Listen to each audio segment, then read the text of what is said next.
Oui, mais à mon avis, je pense, enfin, je pensais avant que c'était effectivement des apprentis sorciers qui ne savaient pas que ces injections vaccinales à ARN messager étaient très délétères.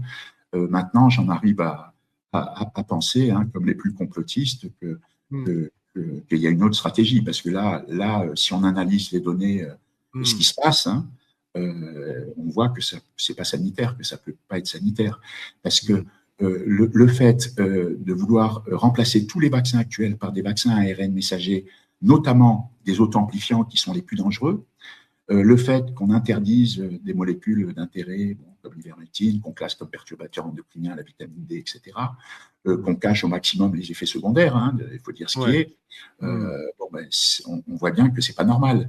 Je veux dire qu'il n'y ait pas d'essais de sécurité faits dessus. Bon, on marche sur la tête, hein, disons. On voit qu'ils n'ont pas les tests qu'ils devraient avoir. Notamment, ils ne devraient déjà pas être rangés dans la catégorie des vaccins. Ça devrait être de la thérapie génique.